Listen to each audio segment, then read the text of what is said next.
name is Au Felipe. I am an endocrinologist.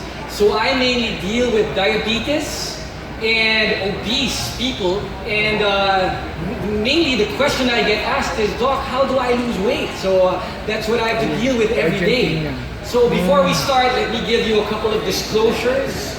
I love my sports. I'm an endocrinologist, but mainly the most important point here is I am not an employee of McGraw Pharma, okay? So I am doing this for you guys. Alright. Okay, let me ask you a question. What can you do with 37 trillion? Wow. How big is 37 trillion? 37 trillion minutes is roughly 70 million years. That's about if the average lifespan of a Filipino is 70, we can live 16,000 times using 37 trillion minutes. 37 trillion minutes or 70 million years is takes us way back to the first extinction period of the dinosaurs. That's how big 37 trillion is. What about 37 trillion kilometers? That's about 4 light years, which is the distance of the nearest star, Alpha Centauri. That is how far 37 trillion kilometers is. And if the sun is about 150 million kilometers from the sun, we can use 37 trillion to travel back and forth to the sun 123,000 times. 37 trillion cubic kilometers of seawater can refill the entire Earth 27 times. That is how big 37 is. And 37 trillion pesos. Did you know? I think most of you will be shocked by this, but did you know that the Philippines has an outstanding debt of $80 million as of 2019? And if we have 37 trillion pesos, we can repay the Philippine debt 9 times over. That is the breadth, the width, the distance of 37 trillion. And likewise, we have 37 trillion cells in the body. 37 trillion cells, each doing specific tasks every day, allowing you to run, breathe, and move. Now, inside each of those 37 trillion cells, let me introduce you to our little friend, the mitochondria.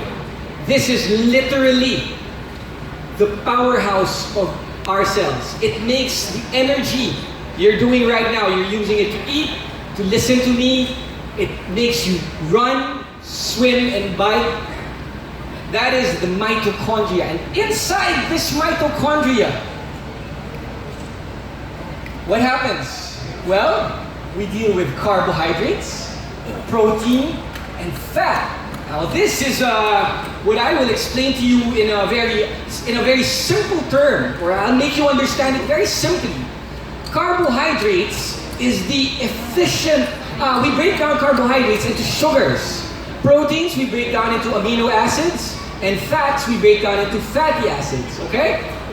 Now sugars, in its most simplest form, is glucose, fructose, and galactose. If you look at your Gatorade, your Coke, your nutrition labels, you will see glucose, fructose, galactose. For proteins, you will see a bunch of amino acids. Now, it's similar to when you buy Sherifer for your kids, and you see the term Sherifer with taurine. Taurine is an amino acid, so that's it.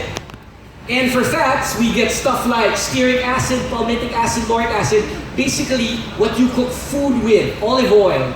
You have your palm oil, corn oil, those are your fats. Now, a calorie is a unit of energy. And when we're talking about calories, carbohydrates yield about 4 calories per gram. Proteins yield 4 calories per gram. But check this out. Fats yield 9 calories per gram. Because fats are energy dense and they are packed with energy. Now, as we wrap this up, I want to explain to you how our body uses carbohydrates, and I hope you'll understand it. So, carbohydrates is the primary source of energy in your body. Why? Because it is used by all your cells. Think of carbohydrates as cash. You can spend that cash anywhere in your body. Okay? And it is very efficient and convenient for your body to use.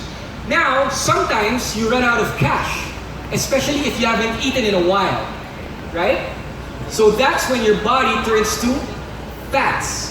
When your body runs out of cash, it turns to fats because fats is the most efficiently stored energy because it carries 9 calories. It is energy packed.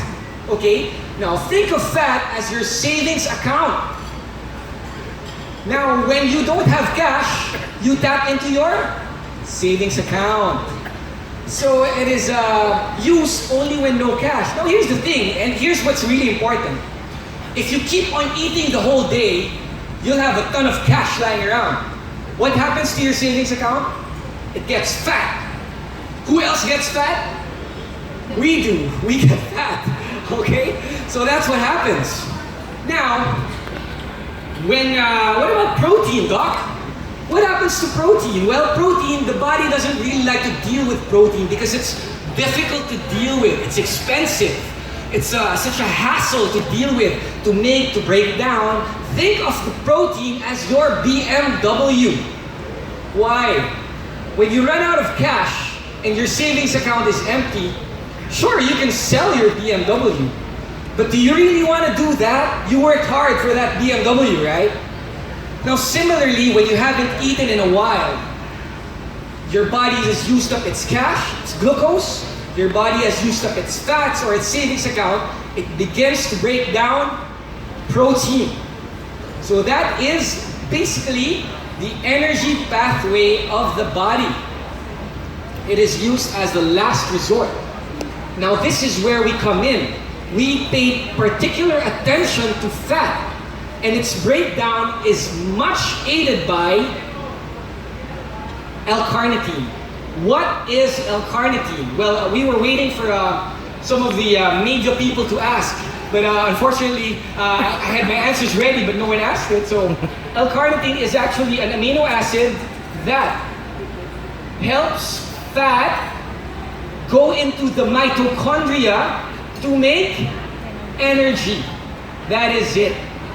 It is a great amino acid incorporated into a bunch of enzymes that transports your fatty acids when you eat so that your body can make a ton of energy. Now, practical advice as I wrap up and pass you on to the next speaker. L-carnitine is an amino acid that plays a significant role in metabolism and energy production.